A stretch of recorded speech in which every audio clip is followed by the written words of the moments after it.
On enregistre partout. On enregistre partout. What's up, YouTube? J'espère que tout le monde est en forme. On va peut-être même tasser la caméra là un petit peu. Donnez-moi une seconde.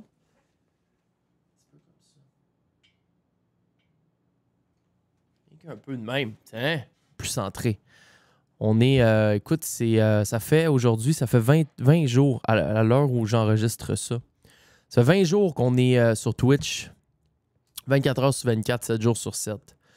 Et j'ai beaucoup de choses à dire à ce propos-là. Écoute, c'est un foutu grain. C'est...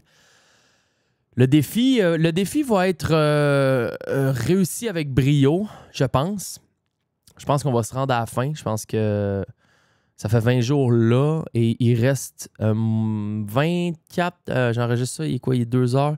Il reste 24 plus 4. Mais il reste 28 heures au défi, au marathon, au gagnoton. Je vais en parler dans le show officiel, mais c'est quand même un... il le verra pas. Qu'est-ce qu'il y a? Ah, vous entendez en loup? Ouais. Oh, une chance, vous me l'avez collé. T'es un peu. On va organiser ma gang. Ma gang est loupée. Tiens, j'ai réglé ma gang. Ah, sorry, désolé. Désolé parce que, comme je dis, je suis encore en live. Je suis encore en stream. C'est-à-dire qu'il y a du monde qui regarde. C'est un peu plus stressant, by the way, pour mes princes. C'est un peu plus stressant de TP en live. En live, ça me dérange pas.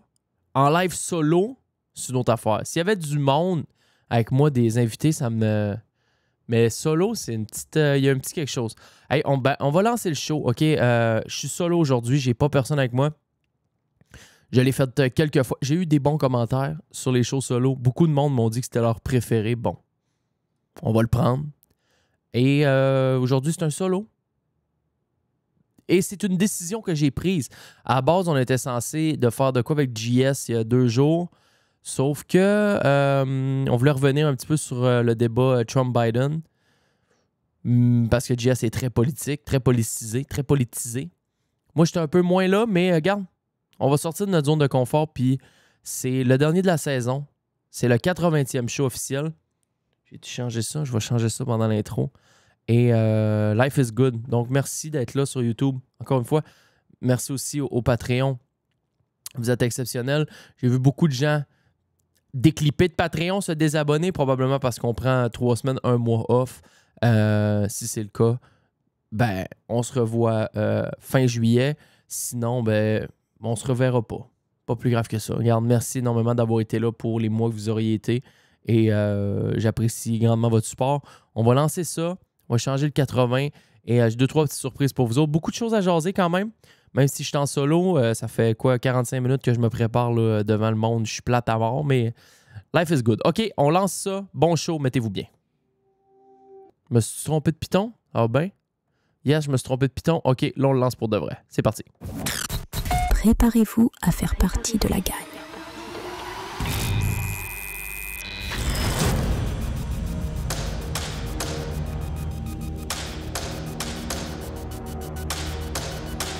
LagagneduShow.com.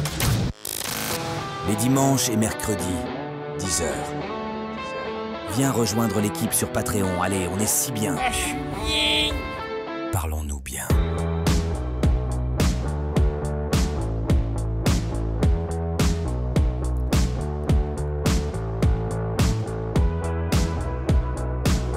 Là, ça va faire... c'est la 80e fois que le micro part officiellement et qu'on décide de faire un épilogue. Le monde haït ça quand je dis le mot épilogue. Je peux-tu bien appeler le mot épisode comme je veux? À chaque fois que je mets le mot... OK, je vais juste faire un OK, meeting général des membres de la gang officiel. Quand je dis épilogue, là, c'est voulu. Je le dis avec... en dedans de moi, je le sais qu'un épilogue, c'est pas ça. Mais j'appelle ça un épilogue. Donc, c'est le 80e épilogue aujourd'hui. Écoute, c'est le début des vacances. On est à 2 doigts de closer la 23e saison d'Occupation Double. By the way, parce que je vis exactement ce que les gens d'Occupation Double vivent, ce que les gens de Love Story vivaient à l'époque, à une certaine époque, très belle époque d'ailleurs. On est à 20 jours aujourd'hui, 24 heures sur 24, 7 jours sur 7, en streaming live, en direct sur Twitch. C'est complètement un grain de dingo. Honnêtement, c'est... Tu sais, quand on a lancé le défi 21... Puis là, c'est ça la patente. C'est que je vois le nombre de gens qui écoutent les shows. Je vois qu'on est tout le temps là, au moins 3000 par show à peu près, des fois plus. Ben, ça dépend lesquels, mais mettons les petits. Un show comme aujourd'hui, je m'attends à ce qu'il y ait à peu près 3-4 000 personnes qui l'écoutent. Le truc, c'est que on est à peu près tout le temps 150-200 sur le stream, sur Twitch, en général, la plus grande partie du temps. Là, je me réveille. Là, t'as peu, là, il est quoi? Je suis en train de me réveiller. Je vais prendre mon pace au fur et à mesure qu'on va parler. Mais les 2-3 000 personnes qui entendent les shows et qui comprennent qu'on est en direct depuis 20 jours puis qui sont pas encore venus, les gars, les filles, c'est aujourd'hui la last day. C'est the last day today, là. Si vous êtes des early, que vous entendez ça autour de 10h, 11h, midi, 1h, 2h de l'après-midi, ce dimanche-là, ben, allez sur Twitch parce que c'est la fin. Là. On close ça, ça fait 21 jours, back-to-back, même quand je dors, qu'on est là sans arrêt. C'est un foutu grain. Je tiens à saluer les Québécois, les confrères et les consoeuses qui ont déjà fait en particulier mon chum Louis-Laurent Lola, qui a fait 73 jours, qui est venu me dire il y a quelques jours. Louis qui a fait, je pense, 52 jours. Chloé qui a fait un 40 jours et plusieurs autres. Donc, je vous salue. Je vois qu'est-ce que vous avez vécu. Je vois cette dinguerie de grind mental. C'est très, très difficile pour la tête parce que moi, dans mon 20 derniers jours, j'ai eu des journées un petit peu plus difficiles. Mais il faut que je le fasse parce que ma journée difficile, je la passe devant des centaines de personnes. Donc, ça a été exceptionnel. Je tiens à remercier tous les gens aussi qui sont passés sur le stream. Beaucoup de gens qui sont arrivés du show, qui sont arrivés des vlogs, qui sont arrivés d'Instagram, qui ont dit « Hey, j'arrive à cause que tu en as parlé à telle place. » Je connaissais pas ça, cette histoire de Twitch-là. Et j'aime pas mal ça. Et sont venus passer une couple d'heures avec nous autres. Donc, je vous salue, les amis. C'était une Christie de belle run. Il me reste encore 28 heures, comme je disais, mais on enregistre ça late. Les Patreons, je tiens à m'excuser encore une fois. C'est très difficile de allier les trucs importants comme le show et de tout faire ça en avance. C'est très difficile. J'ai pas de personne qui m'aide avec mon horaire. J'ai personne qui m'aide à faire mes bookings d'invités. Je vis très au jour le jour. On avait à la base fait un planning. On avait fait un calendrier qui était assez bien détaillé là, de qu'est-ce qu'on allait faire à chaque jour, tout ça. Ça a pris le bord après 4-5 jours. J'étais un gars de jour le jour. Moi, un horaire, malheureusement, ça marche pas. Donc, j'ai pas... c'est pour ça qu'on fait ça en solo aujourd'hui. C'est pour ça que je fais le show solo. Puis j'aime ça faire des shows solo. J'aime ça. C'est mon 3e ou 4e, je sais pas exactement. Beaucoup de bons commentaires sur les shows solo. J'ai personne à qui... j'attends après personne. Je pose pas de questions à personne. C'est moi contre moi-même, avec ma tête, mes idées. Et j'essaie de pas devenir fou à trop penser que je suis en train de parler tout seul à un micro. Ben, anyway, je suis en train de devenir fou parce que ça fait 20 jours que je parle tout seul à ma crise de caméra, même quand je dors. Mais ça, c'est une autre histoire. Hey, c'est la pause qui commence. OK? 80 shows en 10 mois, 10 mois et demi. C'est une putain de dinguerie. Sincèrement, le grind est réel au travers des autres choses. Et je vous ai préparé un petit audio pour commémorer le 80e épisode et la pause qui commence. C'est les vacances sincères. Des vacances qui sont grandement méritées par nos hommes et nos femmes, nos travailleurs acharnés qui se démerdent de semaines en semaine pour vous offrir cette qualité radiophonique exceptionnelle à la sueur de leur front et à la salive de leur bouche. Aujourd'hui marque le 80e épilogue de La Gagne en 10 mois. À l'aube de cette pause, l'heure est au ressourcement. Les esprits doivent se recharger d'anecdotes et d'histoires à raconter. Ce sera 3 petites semaines, autant pour vous que pour nous. Profitez du calme, d'une soirée arrosée entre amis, de la nature, de la chaleur et du beau temps. Ne vous laissez pas emporter par cette déferlante anxiété climatique. C'est du tracas complètement inutile. Il fait beau dehors, profitons-en. Les habitués du show sillonneront les kiosques de Zine et les conteneurs du vieux port à la recherche des tasses qui deviennent lentement un mythe. Promis, elles arrivent bientôt. Prenez soin de vous. On vous revient en chair et en forme dès le 21 juillet. Parlons-nous peu, mais parlons-nous bien. Et voilà. Quand même, les intelligences artificielles en termes de voix, l'IA est absolument explosive. C'est officiellement les vacances, les boys. On va revenir le 21 juillet. C'est tout ça, ben ça que j'ai dit? 21 juillet. On se donne 3 semaines. Je donne 3 semaines à Kevin aussi. Je pense qu'on le mérite. On n'a pas sauté un Saint-Boc et Miquelon de show depuis l'été passé. On a lancé le projet. On savait pas trop ce que ça allait s'en aller. On a fait des mises au point. On a resserré à vis. On a eu des monteurs qui sont venus. On a eu des monteurs qui sont partis. Moi, j'étais encore là. Kevin est encore là.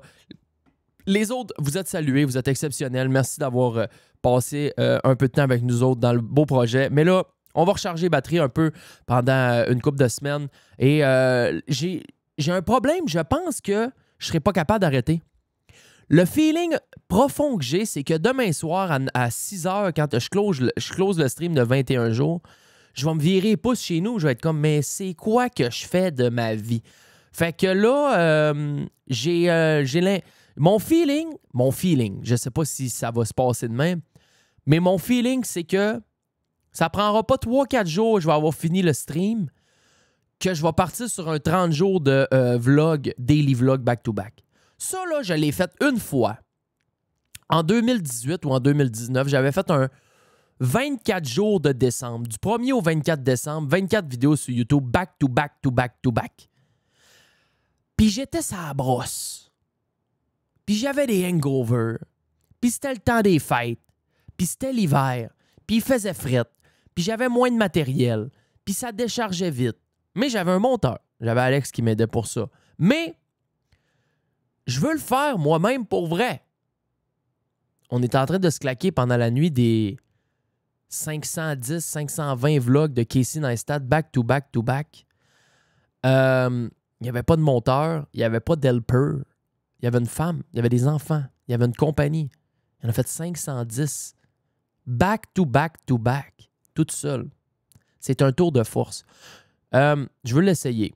Je ne sais pas si je vais décoller dans les prochains jours, dans les prochaines semaines, mais je veux l'essayer. Je vous promets, j'essaie ça en 2024, un 30 jours. Peut-être qu'on va extend. Peut-être que je ne vais pas réussir. Comme j'aurais pu ne pas réussir le 21 jours de stream. J'aurais pu flancher. Le timer aurait pu arrêter. Il y a des gens qui ont décidé que non. Et on va se rendre jusqu'au bout. Donc, c'est ça. On part pour 3 semaines. Je vais juste enlever ma zine. Ça va faire du bien, les vacances. On va se recharger. J'étais en train de penser à l'hiver prochain. C'est où que je veux aller me virer sur la planète. Ça fait plusieurs années que je le dis, mais je pense vraiment que ça va être une histoire de Bali, ça. Je pense que ça va finir que ça va être une histoire de Bali. Je regardais Villa. Une autre affaire. Là, mon insomnie, avant qu'on tombe dans les patentes, là, mon insomnie, c'est insomnie / pas capable de c'est ça, pas capable de m'endormir. À matin, je me suis endormi à 6h30 du matin. Le monde se lève. Je me suis couché à 2h, là. C'est 4h30 à virer dans mon lit à pas être capable de m'endormir. Le monde se lève. J'entends le monde se lever. Le monde, ça starte des machines à café. Le monde, ça sort des hors coupés à pelouse. Ça va faire le ménage. Ça va ramasser le chien dans les quenouilles en arrière. Ça va laver le char, tout. Passe une belle balieuse bien propre. Le grand ménage. Ben Jean, lui, il s'endort quand le monde se lève. Ça, c'est épouvantable. Ça, faut que je trouve une façon de régler ça. Et c'est pas en me couchant plus tôt ou en me réveillant plus tôt. Parce que je n'ai essayé les patentes. Puis les crises de pelules de soleil, là, les patentes, les affaires qui font dormir, je les ai toutes essayées. Les pas pharmaceutiques, là. je parle. Ceux-là que tu peux ramasser d'un kiosque naturel. J'ai tout essayé, ça fait pas. Fait qu'il faut que je règle ça au plus... au PC. Faut que je règle ça au PC. C'est quoi je disais avant? Ah, si, j'ai perdu. Tu vois, j'ai perdu mon affaire. Je suis parti sur l'insomnie, j'ai perdu ma patente. Y a-tu du monde dans le chat qui peuvent me rappeler j'étais parti où avant d'aller sur l'insomnie? J'ai comme clippé. Puis vu que j'ai pas de feuille en avant de moi, j'ai une feuille de notes, mais j'ai pas de suite dans les idées. Mais bon. Voyage. Oui, Benny, voyage, Bali. Oui, OK, une chance. OK, vous êtes ma feuille de notes. Fait que oui, j'étais en train de regarder cette nuit. C'est ça aussi qui a fait en sorte que j'ai pas été capable de m'endormir. C'est que je checkais les Airbnb à Bali. À Canggu. Parce que mon chum Steven Ferlat habite là-bas depuis 7-8 ans avec sa blonde. Canggu. T'es en train de take over la place. Et je pense que ça serait ça, moi, cet hiver, honnêtement. On a fait la Floride souvent. On a fait Los Angeles souvent. On a fait 2 ans à la maison pendant le COVID. Ça, je ne revis pas ça. On a fait la République dominicaine. On a fait des Costa Rica, des patents. Là, je pense qu'il faut traverser la flaque comme il faut. On va traverser la flaque comme il faut, puis je regardais pour Bali. Bon, c'est mes petites affaires à moi. Hey, je veux juste revenir. Moi, je suis pas un gars de politique. Zéro. Je suis ça de plus en plus. Ça m'intéresse de plus en plus. J'essaie de m'informer, de regarder qu'est-ce que les dirigeants font de bien, font de moins bien. Je regarde avec Trudeau. Nous autres, qu'est-ce qui est autour de nous autres?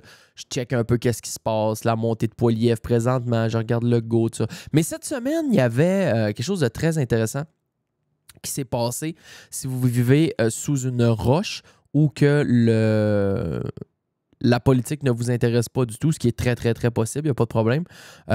Vous expliquer un peu. Cette semaine, c'était le débat de la présidentielle américaine opposant Donald Trump et Joe Biden. J'aurais aimé en jaser avec JS, mais JS n'est pas disponible aujourd'hui, puis c'est bien correct. OK. Moi, nous autres, on l'écoutait en stream. On l'écoutait en direct. On a eu des réactions en direct à chaud. Et Trump a 78 ans. Biden a 81 ans. C'est des astis de bonhommes, les deux. OK? Moi, je pense que, profondément dedans de moi, j'ai un côté qui penche un peu plus vers Trump. Premièrement, parce que des deux candidats, c'est le seul qui est assez lucide et il est plus lucide que l'autre. L'autre, depuis un Christy de bout, à chaque jour, il nous sort une vidéo. Il y a une couple de semaines, il était en Europe. Il y a un parachutiste qui atterrit sur un genre de tarmac dans un champ. C'est un gars de l'armée, tout ça. Puis Biden, au moment où tous les dirigeants des autres pays sont là, puis ils regardent le parachutiste atterrir, puis ils l'applaudissent, puis tout le monde, les regards vers lui, il y a des journalistes, il y a des caméras, puis tout le monde regarde le parachutiste qui vient d'atterrir devant les dirigeants des pays. Ben Biden, il se vire de bord, lui, puis il part à marcher ailleurs. Il se vire, il est comme tout mêlé, il part, il dit, bon, pas trop ce qui se passe, il part à marcher, il s'en va. Puis là, il y a quelqu'un qui, je pense, c'est la madame de l'Italie, elle va y pogner le bras, là, puis elle dit, Monsieur Biden, ça coule, le gars, il vient d'atterrir en arrière là. Tu ne regardes pas du bon bord, là. Puis là, lui, il allume. OK. Ou tu sais, il y en a plein des vidéos qui sont sorties. On le voit, le gars, il est avancé dans son âge. Moi, de regarder ce débat-là, selon mes piètres connaissances politiques, j'ai pas été épaté d'un côté comme de l'autre. Trump, il n'y a pas un moment où j'ai sautillé en disant « Wow, il vient donc bien de dire quelque chose d'exceptionnel. » C'était, on dirait, c'est deux bonhommes de 80 ans qui essayent de se descendre en s'envoyant des insultes, en disant qu'un est pire, puis l'autre est pire, puis l'autre est pire. Ils se sont même pognés sur lequel serait meilleur au golf. L'autre, il parle qui a fait des tests cognitifs. Trump, il a fait des tests cognitifs. Il est meilleur que l'autre. Personne n'a gagné. C'est Biden qui a perdu. C'est un peu ça comme Benny Boy, il dit. Mais Biden, pour de vrai, dans les 15-20 premières minutes, où il y a plusieurs mots, plusieurs fois, il parle et il perd ses mots. Il perd ses mots. Il n'est pas capable de finir ses phrases. Il devient comme amnésique tard pendant quelques secondes. Il ne se souvient plus de rien. Puis là, ben, c'est froid, ça devient cringe. Et j'ai ressenti en dedans de moi une pitié. Une réelle pitié. Je regardais le bonhomme de 81 ans et je me disais, mais qu'est-ce qu'il fait là? Résigne-toi. Tu fais quoi là encore? Moi, j'aurais un respect immense pour Joe Biden s'il faisait une conférence de presse, il disait, regardez la nation, moi j'ai une patente à vous... regarde, on fait ça sur la TV nationale, OK? Je me présente sur un pupitre, là. Crissez-moi des micros, des caméras d'en face, il faut que j'annonce de quoi. Puis il se pointe, puis il dit, j'ai 81 ans. Je l'admets, je commence à avoir des petits problèmes de mémoire, des petits problèmes physiques, des petits trous, des petites affaires, il y a un petit début d'Alzheimer ou quelque chose, je sais pas ça peut être quoi. Mais je me résigne. J'ai fait un 4 ans, merci de m'avoir élu. Je passe le flambeau à la personne qui est en dessous de moi. Je n'ai plus les capacités de continuer un deuxième mandat et de finir à 85 ans. Point barre. Ça serait absolument... ça serait ce qui serait le mieux, je pense. Ça serait ce qu'il pourrait faire de mieux. Mais non, il continue et écoute, on a regardé ça. Je pense que les États-Unis sont peut-être pas fucked, mais il n'y a pas un candidat là-dedans qu'on a le goût de voter. J'ai un audio à vous faire entendre. On recule en 2012, OK? C'était Barack Obama contre Mitt Romney. Ça fait 12 ans de ça. Là, on avait deux bonhommes de l'âge d'or de 80 ans qui étaient en train de s'envoyer chier. Mais en 2012, à l'époque où c'était Mitt Romney contre Obama, regardez la différence. Si vous avez écouté le débat entre Trump et Biden, regardez la différence de ce qu'on avait le droit en 2012.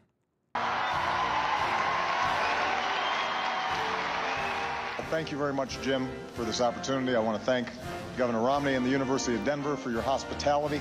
The only person on this stage is a convicted felon, is the man I'm looking at right now. But he could be a convicted felon as soon as he gets out of office. Thank you, Jim. It's an honor to be here with you, and I appreciate the chance to be with the President.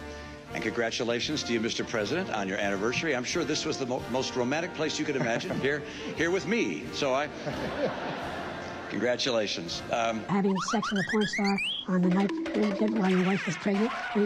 What are you talking Donc là, on a des mix entre les deux. Ils mettent 5 secondes d'un débat, 5 secondes de l'autre. Sex with a porn star. Tuition low for our young people. When it comes to our tax code, Governor Romney and I both agree that our corporate tax rate is too high. Jake, both of you know that story has been totally wiped out because he made up the Charlottesville story, and you'll see it. Fait qu'en gros, c'est un peu pour faire la différence entre c'était quoi qu'on avait en 2012. Deux gars qui s'étaient nedouettes, des gars dans 50, soixantaine, qui avaient encore toute leur tête, qui étaient capables de mener un débat plus sain, qui étaient capables de mener un débat qui avait plus d'allure et des gars qui s'exprimaient tout ça contre deux vieux bonhommes. L'un dit « Ah, t'as eu du sexe avec une porn star », l'autre il dit « T'es complètement out ». Là, parce que je peux pas lire le chat en même temps, les gars, je suis trop concentré. Après ça, il y a du monde qui ont mis des vidéos sur Twitter pour expliquer que la réalité de Mitt Romney et Obama n'était pas exactement ce qu'on vient d'entendre. Il y avait plus de prise de bec un peu plus tard, mais ça reste un débat. Donc, bref, je voulais juste faire ce petit aparté-là sur le débat qu'on a eu. Je sais pas les États-Unis s'en vont dans quoi. T'sais, nous autres, au moins, on peut dire ce qu'on veut de Trudeau, Poilievre, de ceux-là qu'on a. Mais c'est des gars sharp, pareil. Les gars sont assez jeunes. Les gars se présentent bien. Les gars peuvent être plus sportifs. Les gars sont dans des âges où ils sont encore capables de gérer des pays. Même si, pour certains, ils gèrent ça comme des estis de tout croche, au moins, la tête est là. L'énergie est là. Le grind est là. Les gars sont aptes. Ah oui, puis pour finir, c'est ça. Après le débat Trump-Biden, c'est ça que je voulais rajouter avant de prendre la petite pause. Après le débat Trump-Biden, on commence à regarder les panélistes. On va sur Fox, qui sont un petit peu plus Trumpistes. On va sur CNN, on regarde un peu. Ils sont un petit peu plus CNNistes, mais malgré ça, ils étaient quand même assez déçus de la performance de leur homme. On arrive sur Radio-Canada. Et ça, c'est le bout qui me gosse. Ça, c'est le bout que je comprends pas. On arrive sur Radio-Canada et c'est Patrice Roy qui est là avec du monde, je les connais toutes pas, mais en ouvrant le Radio-Canada, la madame est en train de lancer des fleurs à Biden parce que il a été capable de faire le débat. Elle est là, pas dit. Hey, on s'entend, on est quand même content. Là, Joe, M. Biden, président Biden, a eu toutes les capacités. Écoute, il a tenu douette, puis écoutez, il y a eu un petit peu d'hésitation au début. Là, il a perdu quelques mots, mais on s'attendait à ce que ce soit beaucoup plus un désastre que ça là, au niveau de Biden. Il a réussi à faire le débat. Pardon? Il a réussi à faire le... J'espère qu'il a réussi à faire le crise de débat. C'est le président de la plus haute puissance mondiale. Le prérequis de base, c'est d'être capable de faire un débat, puis de... Tu sais, ils ne devraient même pas parler de ça, les journalistes. Il n'y a pas une seconde dans l'analyse post-débat qui devrait être par rapport au fait qu'un des deux a été apte à le faire à cause de son âge, à cause de ses capacités, à cause de qui est sénile un peu, tu sais. Moi, ça faisait pas de sens. Jamais tu vas entendre... Tu vas voir un débat Poilievre-Trudeau. Pas personne qui va dire « Hey, mon Dieu, Justin, yes, il a été capable, ils ont crissé une pelule d'adrénaline ou une patente. » Ça devrait pas être ça. Fait que c'est pour ça que moi, je pense que lui, il est rendu trop vieux. Ça n'a pas rapport qu'il soit là. On va prendre une petite pause. J'ai beaucoup de choses à jaser encore après ça. Mettez-vous bien. C'est le 80e show en mode solo. Il n'y a pas personne d'autre avec moi. On va flyer. On va faire... Ça ne sera pas un show très long. Un 45 minutes peut-être. 1 heure. Gros top. On se met bien pour la dernière. J'espère que vous êtes bien. Merci d'être là. Merci d'avoir cliqué, les boys de la gang. On se revoit dans quelques secondes après un pipi bien mérité. Gang Radio. Veuillez rester en ligne.